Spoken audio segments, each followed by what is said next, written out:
Hang on a second. I'm not religious or anything, but I do feel like religion is such an ingredient to making the greatest works of art. Because it's like art, when it becomes a process, becomes incredibly just like self-indulgent and almost just like, I don't know what's the word. It's got to be better than trivial. Not redundant. Somewhere between trivial and redundant. Somewhere between trivial and redundant, I'm a mechanic. That was Drake line. Nah, anyway.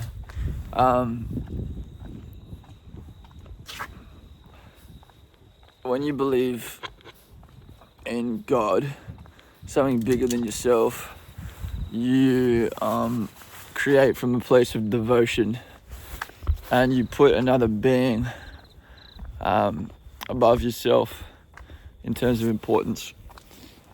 And actually there's a little workaround which J. Cole has done where on For Your Eyes Only, instead of devoting it to God, he devoted it to his deceased friend and dedicated an album to that friend's daughter. And that as a concept was so beautiful, man. As the execution of the album wasn't all that, but the concept was just gorgeous. And yeah, I'm just starting to feel like the reason why I'm struggling to enjoy making art is because it's just so unbelievably self-indulgent. Like, you might think because I'm doing this, I love just talking about myself and thinking about myself and being the center of my universe, and you know what I mean, placing all the gravitational pull of everything I've ever experienced towards me because I am the center of everything. It's like there's a temptation to do that, and I think I've conditioned myself to lean into my tendency to do that because of my desire to make great art. It's like I subconsciously like kind of do that, place more importance in myself because I'm like, this will make a great story. Just you wait, kiddo. I don't want to do that anymore, man. Like, of course, it's pleasant at times in the micro, but in the macro, it's just devastating, man. Existentially devastating. And obviously, in the macro, it also doesn't actually serve the art, as I've just described. It motivates you to start projects because you believe what you have is important enough to tell. And that's cool, and that's honestly, that's more than a lot of people can say for themselves. So like, quick pat on the back for Osti, but it does not help you sustain passion. Being a narcissist like that eventually leads to burnout and resentment. Yeah, I just see so many of the greatest works of art devoted to God, and I honestly think that's the secret ingredient. It's a secret ingredient. It's something that you can always get out of bed and be like, regardless of how I'm feeling or how important I feel or what the stories are in my life, like, I have been, I've been gifted this vessel in the form of a human being, and that vessel's one job is to convert energy into reality, right? Like Rick Rubin talks about antennas and how these creative ideas that are yet to be manifested, they're just floating around us at all times, always, everywhere. And the real creatives are the ones with the best antennas. They can catch wind of those frequencies being transmitted, and they can convert those frequencies into art because they are a vessel. So the frequencies enter the vessel and they shoot out in the form of an album or a movie or a song or a painting or a dance number, whatever. And that paradigm is what I need to tap into more, because that means that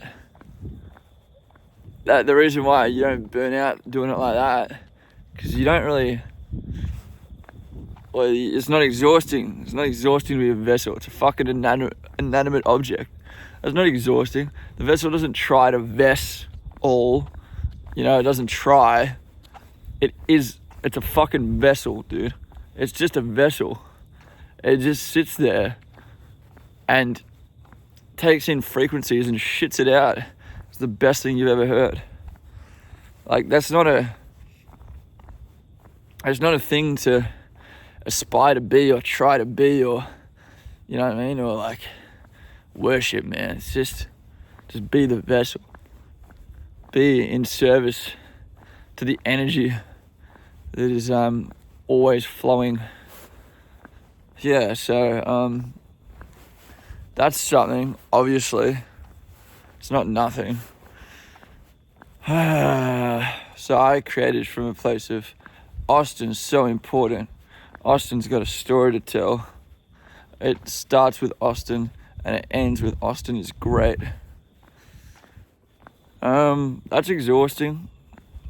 Yeah. Do I look exhausted to you? What's the answer? I'm struggling to surrender. I have a big ego, obviously. You know how women in heterosexual relationships, they whether they admit it or not, they generally have a deep desire to submit to a man. And the problem is that the men in their lives are not proving worthy to being submitted to. So they just can't find it within themselves to submit to these men. And because of that, she has to kind of live in her masculine. And then men overall just end up looking a whole lot less attractive. I, like women, am looking to submit to life. Let life show me the way. And life has been such a fucking letdown that I don't even trust it enough to submit to it. Bro, I like hypergamy on life, bro. I'm gonna go cheat on this life with the next life. I'm gonna cheat on this life with the afterlife, bro. That's some wild shit. Bro, I'm like whole around Lifetown. You know what I mean? Like, fuck life, bro. What's life ever did for me? That's funny.